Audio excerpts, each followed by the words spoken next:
जब हिंदुस्तान आजाद हुआ इस देश में सुअर वाला गेहूं आता था, कुछ नहीं था, सुई भी नहीं थी। आज आप जहां बैठे हैं ना, जिन गद्दियों पर बैठे हैं, जिन दफ्तरों में बैठते हैं, वो कांग्रेस के बनाए हुए हैं। वो सड़कें, वो हवाई जहाज कांग्रेस के लाए हुए हैं। आत्मनिर्भर भारत, हाँ, हरित क्रांति, दुग्ध क्रांति, यही सोच है कि गांधी वाड्रा परिवार की बपौती है देश, यही सोच के खिलाफ 140 करोड़ देशवासी जो है वो है, ये इनकी सोच है। इन्होंने कहा, ये कह रहे हैं बच्चा पैदा भी हो रहा है देश में, इसकी वजह गांधी वाड्रा परिवार है।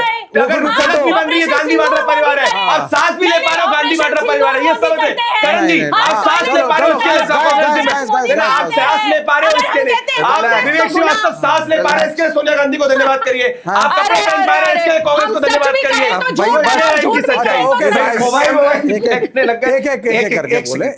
हम सच भी कहे, झूठ भी कहे तो करण भाई एक मिनट दीजिए, तो मुझे 2 सेकंड।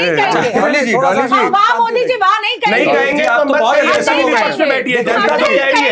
नहीं अगर आप हिंदुस्तानियों का खून निचोड़ेंगे, लाखों एमएसएमईओ को बंद कराएंगे। अरे भैया, सबसे ज्यादा एमएसएमई हमारे उसमें थ्राइव करी है, ये डेटा कहता है।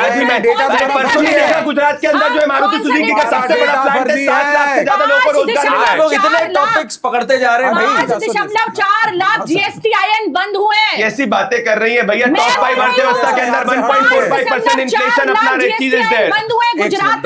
डॉली जी कैसे एक ब्रेक ये डेटा है। अच्छा प्रदीप जी, आप बोल रहे थे कुछ। इन्होंने बात करी सुई भी नहीं होती थी, मैं बस 1 सेकंड कोट करूँ। भारत जब हिंदुस्तान आज़ाद हुआ था, भारत की ग्रोथ रेट थी 3.5%। एशिया ग्रो कर रहा था 6.5% से। हम जितने गरीब आज़ादी के बाद थे उससे ज्यादा गरीब हम कांग्रेस शासन काल के 30 साल के बाद हो गए। अंग्रेजों की तारीफ करें यहाँ पे, कैसी बात कर रहे हैं। अगर ये इनकी पॉलिसी सही होती तो ये भारत को गरीब से और गरीब क्यों रखते हैं, गरीबों को गरीबी रेखा से बाहर निकाला। आज भारत एशिया से ज्यादा ग्रोथ रेट से ग्रो कर रहा है और इनके स्थिति के अंदर भारत की ग्रोथ रेट एशिया से आगे की स्थिति, ये डिफरेंस है। कोई सुई वाली बात नहीं, आप इसीलिए ले पा रहे हो क्योंकि सोनिया गांधी की वजह से। अब मैं 20 सेकंड बोलूंगा, कृपा करके सुनिए। पहली चीज देखिए, चाहे गांधी जी हो, नेहरू जी हो, पटेल हो, इवन भगत सिंह, ये सारे इस मुल्क के फाउंडिंग फादर्स हैं। और जब आप इन पे उंगली उठाते हैं, इनको वीर सावरकर इस मुल्क के फाउंडिंग फादर है, याद रखिएगा। वीर सावरकर का नाम नहीं लेंगे आप? नहीं, मैं नहीं लेना चाहता, वो कंट्रोवर्शियल यही बात है। क्या कंट्रोवर्शियल है जिससे नेशनल सिक्योरिटी की बात करी है? आप लोग श्यामा प्रसाद मुखर्जी इस देश के फाउंडिंग फाउंडर है, जिसकी वजह से बंगाल जो बच्चा ना आपका होता तो आप पूरा का पूरा बंगाल आप कम्युनिस्ट दे देते। और मुस्लिम लीग के साथ सरकार गलत है, वो भी पहले जाके पढ़िए उसमें भी। मुल्क के साथ 11 साल जो मोदी का फेलियर है, नेहरू के मत्थे मत मरो। अरे क्या फेलियर है? हर चीज के लिए नेहरू जिम्मेदार। टॉप 5 इकोनॉमी फेलियर होता है, सबसे लोएस्ट इन्फ्लेशन कब होता है? ना ये कह रहे हैं टॉप 5 इकोनॉमी में भारत, इनको दिक्कत। सबसे कम महंगाई में भारत, सबसे कम महंगाई भारत में इनको दिक्कत। सबसे हाईएस्ट फॉरेन रिजर्व भारत में इनको दिक्कत। सबसे fastest growing consumer market Bharat में इनको दिक्कत। इनको दिक्कत है भारत के ग्रोथ रेट से। पैरेलल मत बात करिए ना, कोई भाई हर चीज के लिए नेहरू के ऊपर उंगली मत उठाओ। जो सच होगा बोलेंगे। 11 साल आपका शासन रहा है, अगर कमियां हैं एक ही बात एक्नॉलेज करो and stop going to Nehru time again। चलिए छोड़िए डॉली जी अब आप वो आजादी के लिए लड़े 16 साल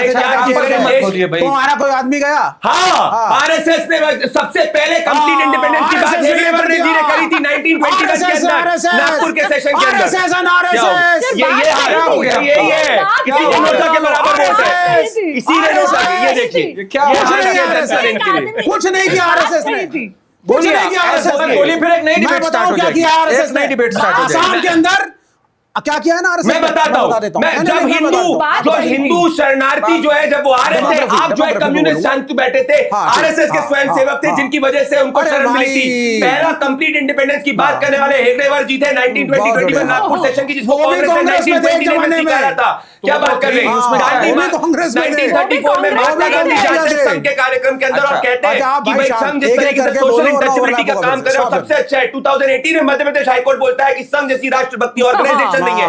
क्या बात करें, गूगल पे इसका आंसर नहीं मिलने वाला है। अब मैं संघ पे बोलूं या डेमोग्राफी पे बोलूं? डॉली जी बोलेंगे, आप नहीं बोलेंगे, आपने बहुत बोल लिया। डॉली जी उसके बाद अब आप सुन लीजिए। 3 बार इंटरप्ट मत करना, 3 बार संघ को इस देश में बैन किया गया, 3 बार अलग अलग कार्यकालों में अलग अलग प्रधानमंत्री। नंबर 1, जब गोडसे ने असैसिनेशन किया, उसको पकड़ा गया, संघ उसके बाद ने एक मिनट, ना, उसके बाद सरदार पटेल ने क्या बोला? उसके बाद सरदार पटेल ने क्या बोला? भाई गलत नहीं पहले दूंगा यार, वन बाय वन करो नहीं, ना, आप मेरे भी बीच में बोल रहे थे। सरदार पटेल ने क्या बोला था? It was wrong to implicate the यार, ये तो आरएसएस। डिबेट का तरीका नहीं है यार। मेरे 30 सेकंड आप मेरे को बोलने देंगे आप। बोलिए जल्दी। अरे आपको आपकी आप मेडिसिन उसके दे रहा हूं बाद मैं, काउंटर करो ना। कम्युनिस्टों को कम्युनिस्ट की अरे बाबा, मेडिसिन दे रहा हूं। उसके बाद काउंटर करो। आप सबके बीच में बोल रहे आपका पॉइंट ही नहीं है। आप शॉर्ट में बोलिए, शॉर्ट जरा। में बोलेंगे, 30 सेकंड कोई ज्यादा नहीं 30 मांग रहा। सेकंड लीजिए, start। वापस सुन लीजिए आप। मेरे हिसाब से आरएसएस रजिस्टर्ड है या नहीं, प्रदीप भंडारी बताएंगे। किस साल रजिस्ट्रेशन उसका हुआ, प्रदीप भंडारी बताएंगे।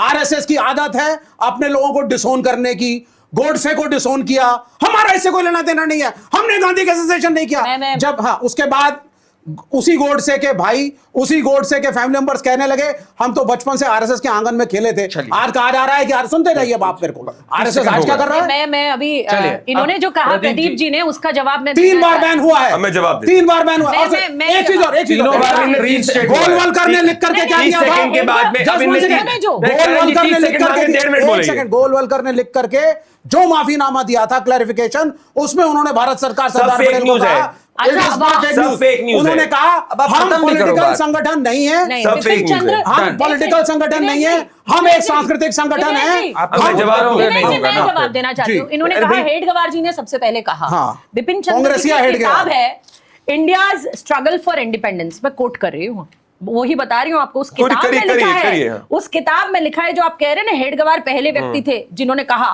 नहीं ये बिल्कुल गलत है।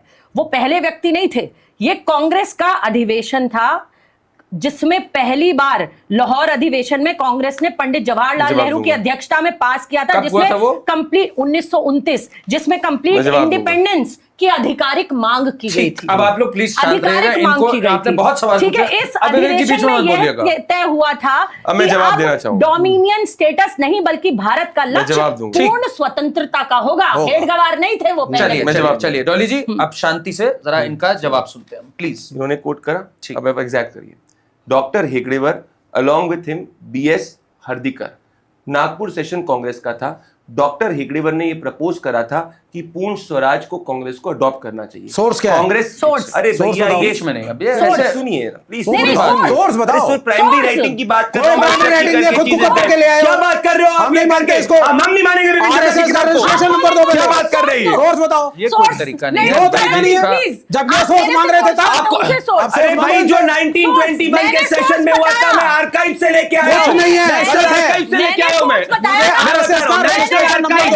नेशनल आर्काइव, अरे generally national struggle for independence. मैं बता रहा हूं डॉली जी एक सेकेंड, नेशनल आर्काइव्स में जो सेशन की ऑफिशियल प्रोसीडिंग्स हैं उसको कोट कर रहे हैं भाई। ये इससे ज्यादा क्या ऑफिशियल हो सकता है? मैं नेशनल आर्काइव्स को कोट कर रहा हूं। बोलिए। मैं वापस से बोलूंगा, ये लोग घबरा जाते हैं जब मैं नहीं नहीं बिल्कुल नहीं। हाँ प्लीज। ये कोई भी किताब लिखता है नेशनल आर्काइव से मैं कोट करना चाहता हूँ। नागपुर सेशन हुआ था, हेगड़ेवर जी उस सेशन के अंदर थे। उन्होंने प्रपोज करा था कि हमें पूर्ण स्वराज की बात करनी चाहिए और कांग्रेस को ऑफिशियली पूर्ण स्वराज मांगना चाहिए अलॉन्ग विद बीएस हरदीकर।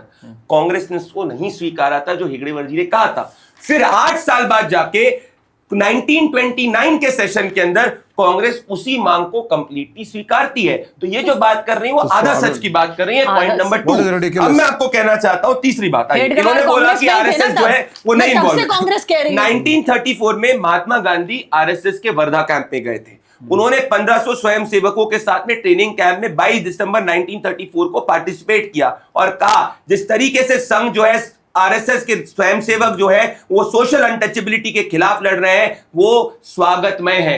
इसीलिए बाबा साहेब अंबेडकर के पहले एजेंट कौन थे? संघ के कार्यकर्ता थे, पंथ थेंगाड़ी जी। उसके बाद जब देश आरएसएस के थे, जब धार्मिक रूप से शरणार्थी हिंदू और सिख जो है उनके साथ उत्पीड़न हो रहा था, तो संघ के कार्यकर्ता जो है उनके लिए खड़े हुए थे। इन्होंने बैन की बात करी, आधा सच है। हर बार वो बैन लिफ्ट हुआ क्योंकि जो एविडेंस पाए गए वो पाए गए कि आरएसएस किसी चीज में नहीं इन्वॉल्व था। सरदार पटेल ने एक्नॉलेज किया।